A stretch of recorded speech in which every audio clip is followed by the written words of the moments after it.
Pacific. Hello guys, ang sarap ng ulam natin ngayong maga. Ito yung paborito ko. Tulingan, isdang tulingan from Mid Island. Karamihan to nahuhuli sa Ocean Pacific. Oh my goodness. Tapos, lalagyan daw yata ng gulay. Pero ang luto kong paborito yung adobong tuyong tuyo. Sarap. Kasi nakaraan kasi ulam namin, yung crabs na kulang 500, maliit na banyera. Tapos ang maraming laman lang yung mismong crabs, yung laman konti lang. Pero ito talaga paborito ko kahit nung bata pa ako. Tulingan. Kumbaga sa medyo kagandahan din ang presyo nito kasi isdang dagat naman kasi ito di ba? 4 na piraso almusal, tanghalian, hapunan. Hindi naabuti ng umagahan to, imemerienda ko na lang pagdating sa gabi bago mag-sleepy, di ba? Dito ayun pa, ito pa.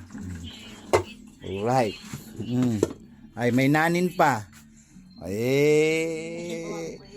May nanin pa. Kanina to, umaga. Hindi naubos. Ang sabi nga ng daddy ko, magaling daw ba ako magluto? Dahil nag-aaral na ako maging chef cook. Ang sabi ng daddy ko, Nak, magaling ka ba magluto? Ang sabi ko, oo papa, magaling ako. Inito ng bahaw. Inito ng bahaw, ibig sabihin yung mga lamig na kanit ulam, iinitin mo. Magaling ka nga na chef cook, di ba? Inito ng bahaw. Di ba? Ang sarap niyan. Ay, ang luto niyan. Tatanggalin ba talaga ang buntot niyan? Ba't ang sabi pagka sinama yung buntot, nahihilo daw? Talaga lang ha. May isang kalan dun. Sarap na ito. Adobong tuyong to. Ano ba luto? Isigang ko lang yan. Lahat yan isisigang? Ay, isa lang.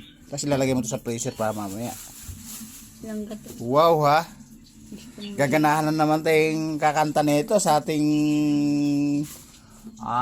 content. Kasi yummy yung ulam Madalang lang naman kasi ito nakaraang linggo kasi bumili kami sabi ko nga, bumili ng crabs, kulang 500, maliit na banyera. Ang puro laman yung crabs lang, yung mismong shell. Tapos yung mismong laman, konti lang.